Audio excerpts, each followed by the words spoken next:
띄워주시고 함께 또 말씀 나누도록 하겠습니다. 우리 지난주에는 우리 이 시간에 죄에 대해서 죄의 여러 가지 항목들 그리고 그 죄를 또 언제든 용서하신 그 하나님을 누리는 그런 은혜들에 대해서 함께 나눴습니다. 오늘은 우리 로마서 3장 19절에서 22절 말씀을 통해서 우리에게 이 죄를 깨닫게 하는 법과 또 하나님의 은혜에 대해서 이 시간 함께 우리 나누도록 하겠습니다. 우리 신문을 보시면은 사회의 여러 가지 이야기들을 우리가 접할 수 있습니다. 그리고 각 사람의 여러 가지 성향과 또 여러 가지 경험에 따라서 다양한 의견들이 있을 수 있습니다. 예전에 이제 있었던 교회 중에 이제 그런 교회들도 다 마찬가지로 이제 오후 예배 전에 성도님들이 특별히 할 게 없기 때문에 이제 끼리끼리 모여서 서로 이제 교제도 하시고 나눔도 하시는데 그때도 이제 일남 선교회 이제 회원분들이 그 교회도 있었습니다. 이제 그분들도 이제 모이셔서 항상 모이는 분들끼리 모이셔서 기다리면서 뭐 이렇게 세상 돌아가는 이야기도 하시고 이제 나눔을 갖습니다. 어느 날 제가 그 옆에서 잠깐 이제 앉게 됐는데 이제 일남 선교에 계시던 분들이 목사님 오세요, 제가 차 한 잔 사드릴게요 하면서 이제 그 카페에서 이제 차를 이렇게 사주시면서 잠깐 그 자리에 앉게 되었습니다. 얘기하시는 내용들을 보니까 좀 정치 얘기를 좀 하시더라고요. 그래서 이제 정치를 이렇게 서로 얘기하시는데 보통 이게 잘 맞지가 않잖아요. 그래서 한 7대3 정도 이제 이렇게 나눠져 갖고 서로 막 얘기를 하시다가 점점 좀 이제 과열되기 시작합니다. 그래서 여기 있으면 안 되겠구나 해서 이제 자리를 뜨려고 하는데 갑자기 어떤 이제 한 회원 일남선교 회원 이제 머리가 희끗한 집사님이 좀 열받으셨든지 아니 목사님 좀 얘기해 보세요 하면서 막 얘기를 저한테 하는 겁니다. 그래서 제가 듣고서 뭐 그 맞는 것 같습니다라고 하니까 갑자기 또 반대편에 있는 분이 또 이제 또 막 화가 나셔서 아니죠 하면서 또 막 설명하니까 제가 또 그것도 맞는 것 같습니다 또 얘기하다가 막 저도 막 거기에 이제 휩쓸릴 것 같아서 이제 일어나야 되겠다라고 이제 생각하고서 이제 마지막으로 제가 좀 이제 멋있게 마무리하려고 그래도 교회에서는 뭐 이게 정치 얘기를 하는 게 아니기 때문에라고 하니까 갑자기 또 이제 한 분이 젊은 사람이 세상 돌아가는 거 알아야 되고 또 그래야 된다고 또 막 또 저한테 얘기를 하셔갖고 그날 제 영혼과 제 귀가 너덜너덜해지는 그런 경험을 경험한 적이 있습니다. 어쨌든 뭐 이러한 세상에 돌아가는 이야기들을 보면은 사람마다 다 의견 차이들이 있습니다.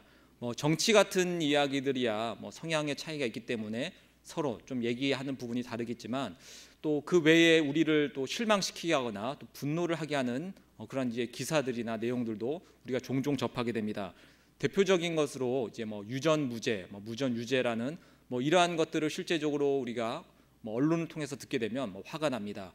몇천 원짜리 이제 것들을 훔친 사람은 징역형을 받고 몇십억을 어떻게 이렇게 뭐 횡령한 정치인의 뭐 아들들은 뭐 그냥 이제 풀려나게 되고 뭐 이런 것들을 얘기를 듣게 되면 사람들이 마음속에서 편치가 않죠. 화가 나죠.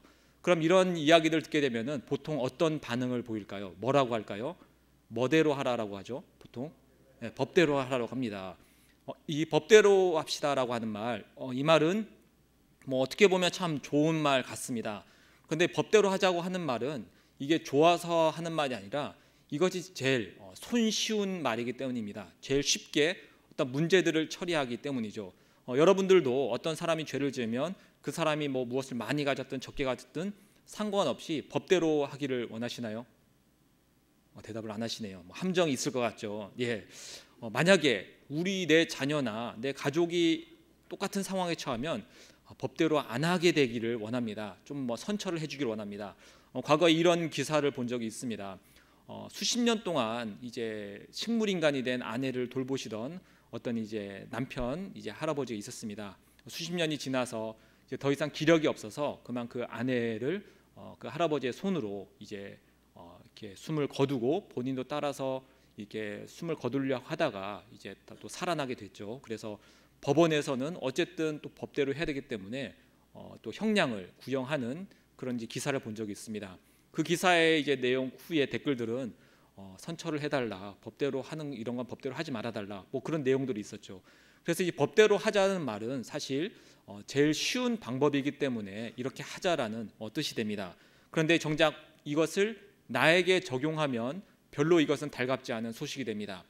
예전에 교육전도사가 처음 돼서 중고등부를 맡게 되었습니다. 제가 이제 새롭게 아이들을 맡았는데 시골 교회였는데 까부는 애들도 있었고 뭐 이렇게 막 설교 시간에 떠드는 애들도 있었고 또 약속 시간을 잘 지키지 않는 아이들도 있었습니다. 어느 날 그래도 이 중고등반에서 좀 모범생인 이제 친구 한 명이 저한테 오더니 항의를 하는 겁니다. 저렇게 떠들고 말도 안 듣는데 목사님 좀 화를 내셔야 되는 거 아닙니까? 좀 혼내주십시오. 원리 원칙대로 좀 해주십시오라고 저에게 부탁을 했습니다. 그래서 제가 깨달아지는 바가 있어서 그렇게 해야 되겠다. 그럼 다음 주부터 너부터 내가 원리 원칙대로 할게라고 하자 그 친구가 저는 빼고요라고 그렇게 얘기를 했습니다. 이것이 아마 많은 사람들이 느끼는 또 속마음일 것입니다. 법대로 하겠지만 나에게는 조금 더 법과 다른 은혜가 임해지길, 좀 선하게 대해지길 원하는 그 마음들이 누구에게나 있습니다. 하나님과 우리 사회에도 이런 법의 관계가 있습니다. 오늘 우리는 이 시간에 이 하나님과 우리의 사이에 어떠한 법의 관계가 있을지에 대해서 함께 나눔을 갖도록 하겠습니다. 우리 지난주에 우리 들었던 것처럼 죄라는 것은 헬라어로 하마르티아라고 하고 관역에서 벗어난다라는 뜻을 갖고 있고, 그 관역에서 벗어난다는 것은 우리가 하나님의 그 관역 안에 잘 들어가야 되는데 우리가 그것을 거절하고 거부해서 내 뜻대로 내 마음대로 하나님과 다른 길을 가는 것, 이것을 우리가 죄라고 했습니다. 그래서 하나님의 뜻을 벗어나 사는 인간의 모든 행동들은 죄라고 할 수 있습니다. 문제는 인간이 이 죄를 깨닫느냐 깨닫지 못한다는 데 있습니다. 인간의 죄인된 인간들의 모습은 마치 깜깜한 암흑 속에 있는 것과 같습니다. 그 안에서 죄를 발견하려고 하니 스스로 깜깜한 곳에 있으면서도 자기가 깜깜한 곳에 있다고 느끼지 못하는 인간이 죄를 발견할 수가 없었습니다. 그래서 성경은 이러한 죄인된 인간들의 현실에 대해서 말씀을 하고 있죠. 먼저 우리 요한복음 1장 5절 말씀 같이 한번 읽어보겠습니다. 빛이 어둠에 비치되 어둠이 깨닫지 못하더라. 아멘. 우리가 어둠이죠. 그래서 아무리 하나님께서 빛 되신 말씀을 우리에게 비춰도 어둠밖에 경험해 보지 못했기 때문에 이게 빛인지 어둠인지 깨닫지 못한다는 뜻입니다. 요한복음 3장 19절도 함께 우리 읽겠습니다. 그 정죄는 이것이니 곧 빛이 세상에 왔을 때 사람들이 자기의 행위가 악함으로 빛보다 어둠을 더 사랑한 것이니라. 아멘. 네, 모르는 것도 죄인데 알아도 사람들은 빛을 선택하는 것이 아니라 악을 선택하는 것입니다. 그래서 하나님을 선택해야 되는 것을 알매도 불구하고 분노하지 말아야 되고 화내지 말아야 되고 욕심 부려야 되지 말아야 되고 돈을 사랑하지 말아야 되고 하나님을 내가 더 사랑해야 되고 알매도 불구하고 사실 우리도 이 가운데서 그것이 잘 안 될 때가 있습니다. 때로는 우리 안에서 악한 마음이 나와서 일부러 하나님의 뜻을 알면서도 선택하지 않는 이런 모습들이 모든 죄인된 인간들의 현실이라고 말할 수가 있습니다. 그러나 방금 우리가 본 말씀처럼 인간들은 이러한 현실을 인정할 수도 없고 또 인정할 만한 지혜도 없습니다. 그래서 하나님께서는 먼저 인간들에게 너희들이 바로 이렇게 죄 가운데 살아가는 자들이다, 어둠 속에 살아가는 자들이라, 이것을 먼저 우리에게 분명히 말씀해 주셔야 됨이 필요했습니다. 이런 것들을 우리에게 알려주기 위해서는 기준점이라는 게 있을 때에 가장 먼저 우리가 이것을 확실히 알게 됩니다. 저렇게 휴전선이 있습니다. 저 휴전선에 기준점이 있고 북쪽에 가면 여러분 어느 나라이죠? 북한. 남쪽에 가면 남한. 기준점이 있으니까 구별하기가 쉽습니다. 그러면 하나님께서도 우리 죄인된 인간에게 너는 죄인이다라도 이다, 그리고 이렇게 하면 의인이다라는 것을 알려주기 위해서 우리에게 주신 것이 있습니다. 그것이 무엇일까요? 우리가 잘 알고 있는 율법이라는 것을 주셨습니다. 하나님은 이 십계명을 비롯해서 율법의 여러 가지 내용들을 딱 주시면서 너희들이 이것을 다 지켜 행하면 의인이 되는 것이고 지키지 못하면 죄인이 되는 것이라고 하면서 이 율법을 통해서 우리 인간들에게 기준점을 딱 세워주셨습니다. 이것을 너희들이 지켜서 의인이 될 수도 있고 지키지 못해서 죄인이 될 수도 있다고 하면서 마치 저 휴전선처럼 이 기준점을 정해주셨습니다. 이 율법은 크게 세 가지 법으로 나누어질 수가 있습니다. 도덕법, 제사법, 시민법이라는 게 있죠. 또 도덕법들은 우리가 당연히 인간으로서 지켜야 될 내용들 같은 내용들, 살인하지 말라, 도덕법이죠. 이건 누구나 다 알고 있는 내용들. 그다음에 제사법은 또 의식법 같은 게 있어서 하나님께 제사를 드릴 때 이런 방식과 형식을 취하고 이런 것들이 이제 제사법이 됩니다. 이 시민법은 사람과 사람 사이에서 내가 누구에게 해를 끼쳤으면 그에 대해서 어떻게 갚아라 하면서 이제 민형사상의 법과 같은 그런 내용들을 담고 있습니다. 이런 법을 또 율법들을 주시면서 하나님의 자녀들은 거룩하게 살아가야 되는 법을 우리에게 그 기준을 알려주셨습니다. 그리고 그 기준대로 너희들이 잘 살아가게 되면 내가 너희에게 무한한 축복과 하나님의 보호와 인도하심을 줄 것이고 그렇지 않으면 너희들에게는 하나님의 저주와 또 너희들이 이 땅에 살아가 마치 광야 같은 이 땅에서 살아가는 듯한 그런 어려움을 겪게 될 것이다라고 분명히 말씀을 하셨습니다. 그리고 우리가 다 알다시피 인간들은 하나님의 말씀대로 살 수도 없고 또 그 말씀을 선택하지도 않아서 그 결과는 축복이 아닌 저주가 임하는 일들이 생겼습니다. 이스라엘 백성들에게 주신 그 율법을 이스라엘 백성들이 지켜서 축복받은 것이 아니라 결국 나라가 멸망하는 지경에까지 이르면서 사람들은 하나님의 말씀을 지켜서 의로워지고 거룩해질 수 없으며 저렇게 멸망과 심판과 저주를 받을 수밖에 없다는 것을 이 구약을 통해서 우리에게 분명히 말씀해 주셨습니다. 그래서 우리의 죄인된 인간들의 현실을 우리가 이 구약의 말씀을 통해서 율법을 통해서 우리가 확인하게 되는 것입니다. 하나님이 우리에게 기준점을 딱 주었을 때 그 결말은 이것이다라고 하면서 성경은 우리에게 수도 없는 이 시행착오를 끝에 인간은 결국 하나님 뜻대로 살 수 없는 죄인이다, 저주받을 수밖에 없다, 멸망받을 수밖에 없다, 구약을 통해 우리에게 보여주면서 굳이 우리가 그것을 일일이 다 경험해 보지 않더라도 우리 역시 죄인임을 우리에게 보여주셨습니다. 어떤 사람들은 이렇게 이야기를 하는 사람도 있습니다. 아니, 하나님이 너무 우리에게 어려운 것을 요구하시는 게 아닙니까? 라고 하면서 이 율법이 너무 어려운 것이 아닙니까? 라고 그렇게 물어보는 사람도 있습니다. 마치 이 모순과도 같은 것을 우리에게 주신 것이 아닙니까?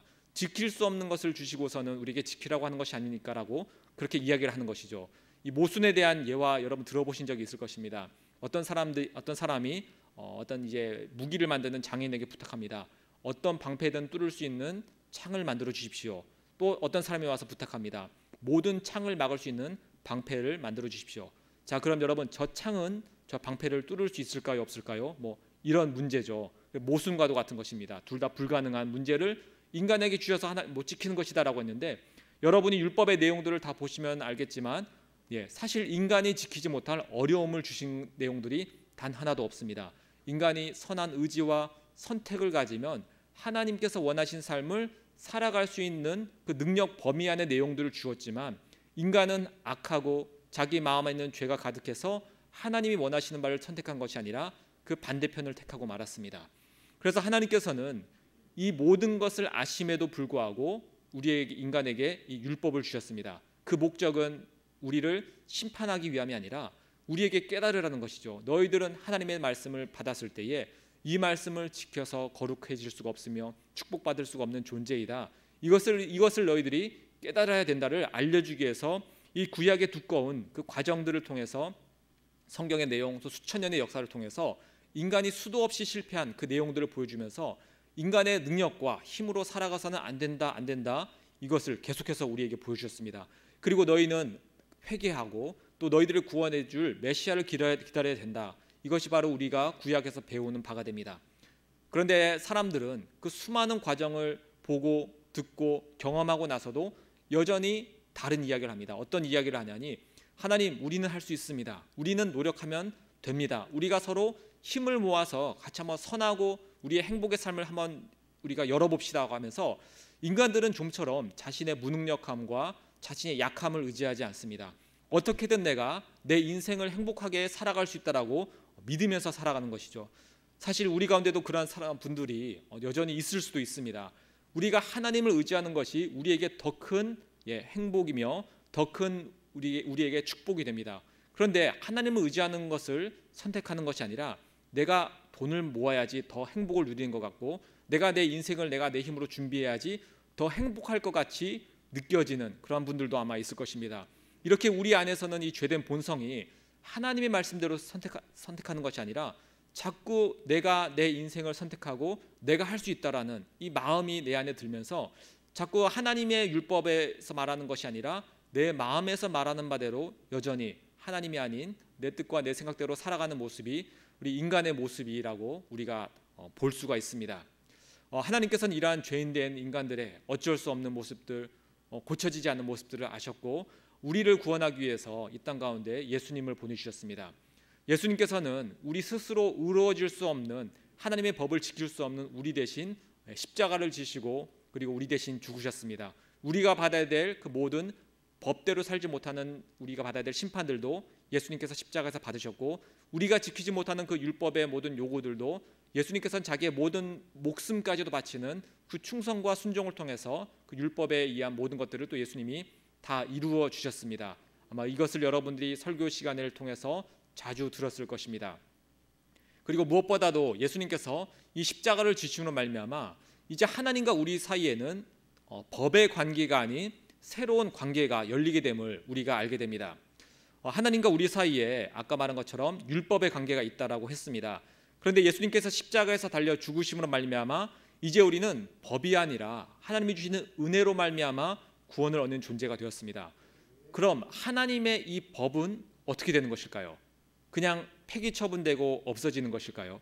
근데 그러기에는 하나님의 법이라는 것이 너무나 엄중하고 무게가 있으며 또 하나님의 법을 사람들이 마음대로 이것을 없애거나 이렇게 할 수가 없다는 데 있습니다. 법이 여전히 살아있는데 하나님께서 이것들을 다 무시하고서 우리에게 은혜를 베푸시면 하나님의 법과 하나님의 은혜가 서로 상충이 되는 일들이 동시에 일어나게 되는 것입니다. 한 입으로 용서해 줄게, 한 입으로 너는 꼭 심판받아야 돼, 용서해 주지 않을 것이다. 이 두 가지가 구약과 신약이 부딪히는 일이 일어날 수가 있게 되는 것이죠. 그런데 십자가의 사건을 자세히 우리가 살펴보면 십자가의 사건은 이 법의 문제를 우리 가운데 해결하는 모습을 우리 가운데 보여주게 됩니다. 즉 하나님께서는 예수님께서 십자가에서 죽으실 때에 이 법을 그냥 그대로 두신 것이 아니라 이 율법을 부숴버리는, 이 율법을 없애버리시는, 그래서 우리가 율법의 아래서 율법의 계명들을 통해서 심판받고 저주받을 우리가 이제 이 율법의 사라짐으로 말미암아 우리를 심판할 수 있는 항목들이 사라지도록 만드는 일들을 우리 가운데 이루신 것이 이 십자가의 사건이라고 말할 수 있습니다. 그래서 예수님께서 십자가에서 죽으셨다는 것은 예수님께서 말씀으로서 죽으셨다는 것을 우리에게 말씀하시는 것인데요. 좀 보기 좋게 눈에 보이게 얘기하면 이런 것과 같습니다. 여러분, 성경에 있는 이 말씀은 누가 하신 것일까요? 하나님이 하신 것입니다. 그래서 말씀은 곧 하나님이시다라고 우리가 얘기할 수 있습니다. 그리고 말씀은 곧 하나님이신데 말씀을 다른 말로 아까 우리가 말해서 율법이라고도 합니다. 이 말씀은 율법이라고도 하죠. 그러면은 이 율법 역시 하나님이라고도 할 수 있습니다. 자, 말씀도 하나님이고 율법도 하나님입니다. 자, 또 말씀이 육신을 입은 분이 누구시죠? 예수님입니다. 그러면은 예수님이 말씀을 입으신 분이기 때문에 예수님도 또 하나님이 됩니다. 자, 그럼 여러분, 말씀과 율법과 예수님은 같은 분이 됨을 우리가 알 수 있습니다. 자, 그럼 아까 제가 십자가를 지심으로 말미암아 율법이 사라지는 일이 일어났다라고 했습니다. 율법이 마치 파괴되는 일 같은 일이 우리에게 일어났습니다. 자, 그 말은 무엇인가니 예수님께서 십자가에서 죽으실 때 그 육신이 큰 고난을 받고 죽음까지 맞으셨다는 것은 바로 이 예수님께서 말씀 되시는 분께서 그 말씀이 스스로 깨어지는 부서지는 일이 일어났다는 겁니다. 하나님께서 우리를 구원하기 위해서 자기 스스로 자기 자신을 부숴버리는 일, 자기 스스로 자기를 죽이시는 일, 이것이 바로 십자가에서 일어난 구원의 사건이라고 말할 수 있습니다. 이것은 이미 구약 때부터 우리에게 말씀이 되었던 부분입니다. 예전에 이제 그 모세가 시내산에서 십계명의 말씀을 받고 내려왔을 때 이스라엘 백성들이 금송아지 우상 숭배를 하고 있었습니다. 그러자 모세가 화가 나서 십계명을 던져서 깨어버리는, 부숴버리는 일이 있었습니다. 이 사건이 바로 하나님의 말씀이 부서지는 십자가의 사건을 그림자처럼 보여주는 일이라고 말할 수가 있습니다. 만약에 그 율법이 깨지지 않고 그대로 살아있으면 밑에 우상 숭배하는 200만 명의 이스라엘 백성들은 모두 이 율법에 의해서 다 그 자리에서 죽음을 맞이할 수밖에 없습니다. 그런데 하나님께서는 그 백성을 불쌍히 여기셔서 백성들을 죽이는 것이 아니라 하나님의 말씀을 부서뜨려 버려서 백성을 살리시고 용서하시는 일, 바로 이 십자가의 사건을 보여주는 것이 이 율법이 깨지는, 십계명이 깨지는 이 사건이었습니다. 신약에 와서도 비슷한 사건이 있었죠. 예수님께서 죽으실 때에 성전 성소에 휘장이 찢어져서 그 두꺼운 센치로 치면 5, 6cm라고 하는데 그 두꺼운 휘장이 위에서부터 아래로 찢어지는 사건이 일어났습니다. 그러자 이제는 그 지성소 안에 들어가서 제사장만 하나님을 만날 수 있었는데 휘장이 찢어짐으로 말미암아 이제 예수님을 믿는 모든 사람이 그 안에 왔다 갔다 할 수 있는 것이죠. 그래서 저 휘장이 찢어진다는 것, 하나님과 인간 사이를 갈라도는 그 거룩이 찢어진다는 것 역시 예수 그리스도께서 십자가에서 죽으심의 사건, 즉 예수님의 그 모든 육신이 찢어짐으로 말미암아 우리가 이제 하나님과 만날 수 있다라는 이 구원의 사건을 또 우리에게 이야기하고 있습니다. 또 성경에서는 이것을 막힌 담으로써 또 우리에게 말씀을 합니다.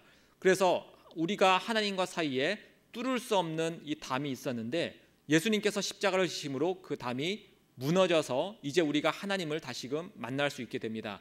이때 이 담 역시 바로 하나님 또 예수님을 의미하는 것이고, 예수님이 이렇게 스스로 이 담이 되시고 스스로 무너지셔서 우리가 이제 그 막힌 담이 부서짐으로 말미암아 하나님을 만나게 됩니다. 그래서 에베소서 우리 2장 14절이죠. 우리 같이 한번 읽어보도록 하겠습니다. 시작은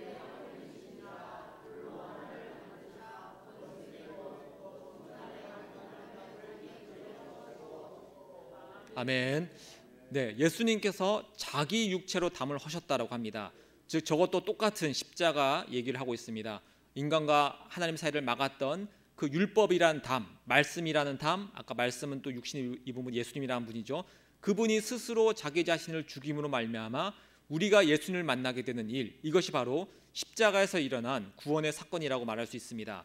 그래서 우리가 십자가의 사건을 보았을 때 우리가 이제 법에서 해방되었다라는 것을 깨닫게 됩니다. 아까 말한 것처럼 이 법이라는 것은 말씀, 율법, 그리고 하나님 그 자체 되신 분이죠.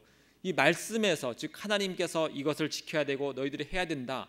근데 그 안에서는 우리가 구원을 얻을 수 없기 때문에 그 모든 율법과 이런 것들을 하나님께서 다 부숴버리시고 이제 우리가 그 율법에서 해방된 존재가 되었습니다. 이제 여러분들은 율법에 의해서 죄를 정죄받는 자가 아니라 모든 죄를 용서받는 자가 되었습니다. 이제 율법은 여러분은 죄인이다라고 그렇게 선언하지를 못한다는 것입니다. 혹시라도 여러분이 이번 주에 계명에 어긋나는, 율법에 어긋나는 일을 혹시라도 저지를지라도 그에 대한 죄에 대한 모든 죄에 대한 대가가 2000년 전 십자가에서 이미 해결이 됐기 때문에 이제 우리는 그 안에서 정죄함을 받지 않게 됩니다. 그래서 십자가의 사건은 결국 하나님께서 우리를 위해서 부서진 일, 우리를 위해서 파괴된 일, 자기 자신을 죽이는 일, 이 일이 됩니다. 우리는 이러한 하나님의 희생을 통해서 우리의 죄가 용서받았습니다. 그러면서 우리는 이러한 질문을 또 할 수 있습니다. 그럼 우리는 율법에서 해방이 되었습니다. 더 이상 율법은 우리를 정죄하지 못합니다. 그럼 우리에게는 율법이 필요할까요? 아니면 필요하지 않을까요? 이런 질문을 우리가 또 한번 해볼 수 있습니다. 이거를 조금 이렇게 말을 만들어서 율법 무용론, 율법 폐기론 이렇게 얘기합니다. 그래서 지금도 이제 이것을 들어서 어떤 사람들은 이제 더 이상 우리에게는 율법이 소용이 없기 때문에 이제 우린 율법을 지키지 않아도 됩니다라고 얘기하는 분들이 있습니다. 그래서 그런 분들을 보면서 율법 폐기론자라고도 하고, 또 어떤 사람들은 그럼 율법을 계속해서 지킬 것입니까? 할례도 하고 구약 방식대로 할 것입니까라고 하면서 또 막 여기 논란들이 있죠. 여기에 대해서는 우리가 이렇게 답변을 우리가 한번 해볼 수 있습니다. 여러분, 이 율법이 사라지면 어떻게 될까요, 여러분? 어차피 우리는 율법에서 해방이 되었습니다. 그래서 율법을 없애버리면 어떻게 될까요? 한 가지 문제가 생깁니다. 우리는 죄를 짓습니다. 근데 우리가 죄를 어떻게 확인할까요? 무엇을 통해서 확인할까요? 기준점이 있어야 되죠. 그것이 바로 율법입니다. 율법이 사라지면 물론 좋기도 하고 당연히 없어진 것기도 한데, 우리는 이 땅을 살면서 우리가 죄인됨을 인생 중에 경험을 해야 합니다. 여러분들은 내가 죄인이라는 것을 언제 깨달았습니까? 이런 질문에 대해서 제가 어렸을 때는 이렇게 생각을 했습니다. 이렇게 중고등부 수련회 가서 눈물을 흘리면서 이제 회개 기도를 했습니다. 그래서 내가 죄인임을 깨달았습니다. 그때의 죄 인식이 깊을까요? 아니면 지금 수십 년이 지난 후에 지금 제가 죄를 느낄 때 그 죄인식이 더 깊을까요? 아마 그때보다 지금이 훨씬 더 죄에 대해서 잘 알고 있고 더 많은 죄를 내가 회개하며 작은 죄에 대해서도 민감하게 반응을 할 것입니다.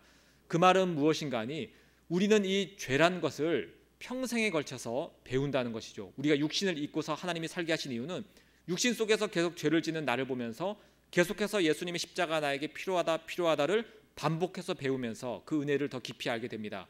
그래서 우리 가운데 이 율법을 우리가 소홀히 여기면 우리는 죄에 대해서 민감해질 수 없습니다. 이 율법을 우리가 더 보고서 이것을 내가 지키려고 하는 것이 아니라 율법을 통해서 나의 죄악됨을 더 확인하기 위해서 하나님 말씀대로 우리가 살기를 애쓰는 것이고, 이 율법에 우리가 아까 이제 본 제사법이나 이런 것들은 더 이상 우리에게 소용이 없게 된 것이죠. 이제 우리에게는 그 아까 말한 그 이제 윤리법 같은 것들은 우리에게 조금 이제 영향을 미치게 되는 건데, 그런 것들을 통해서 하나님, 내가 여전히 이러한 죄를 짓는 죄인입니다. 그래서 나는 예수님이 필요합니다. 즉 율법으로 내가 죄를 깨닫고 그래서 예수님을 더 고백하기 위한 방법으로서 이 율법과 계명 같은 것들이 우리에게 있을 때에 이 율법은 우리에게 유익하게 작용을 할 수가 있습니다. 그래서 여러분, 이 율법은 우리에게 소용없는 것이 아니고 폐기해야 되는 것이 아니라 우리가 하나님을 만나기 전까지 이 율법은 우리에게 선한 작용을 하게 됩니다. 선한 작용이란 것은 그 전에 율법은 우리가 율법대로 살지 못하기 때문에 너는 저주받고 심판받아야 될 자로서 우리에게 있어서는 악한 작용밖에 하지 못했었는데, 이제 우리가 예수님을 믿음으로 말미암아 죄를 깨닫고 예수님을 고백하는 역할을 하기 때문에 우리에게 선한 작용을 하는 이 율법의 작용들이 우리 안에 일어나게 됩니다. 그래서 여러분들은 이 율법을 통해서 내가 하나님의 예수 그리스도를 믿는 이 믿음이 필요한 자임을 고백하게 되는 것이고요. 그리고 이제 우리가 이것들을 매 삶에서 고백하고 또 이것을 우리가 깨달음으로 말미암아 우리에게 일어나는 일이 예배의 일이 됩니다.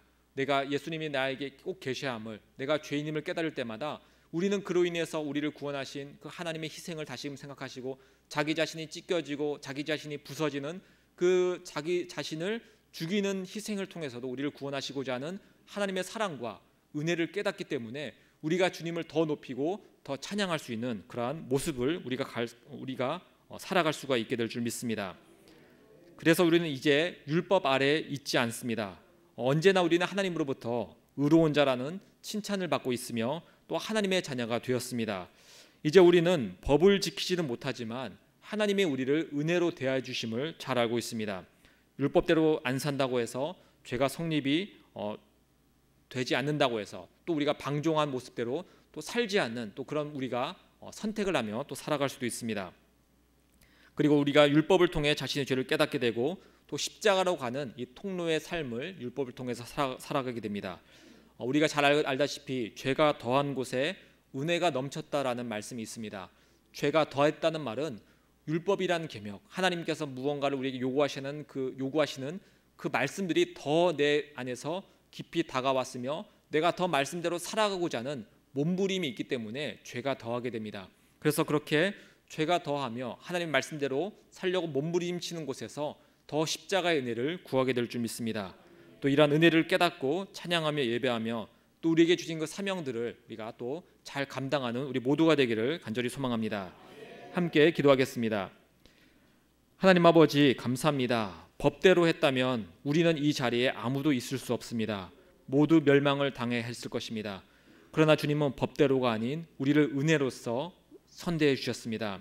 하나님, 주님께서 우리를 선대해 주시기 위해서, 은혜로 해 주시기 위해서 하나님 그 자신은 우리를 위해서 자신을 희생하셔야 됐고 자신을 부수셔야 됐고 또 아들을 죽이시는 그 일들을 하셔야 했습니다. 하나님, 우리가 그 은혜들을 깨닫게 하시고 그 은혜들을 통해서 우리가 주님을 예배하고 감사하는 삶을 살아가게 인도하여 주옵소서. 이 모든 것 예수님 이름으로 기도합니다. 아멘.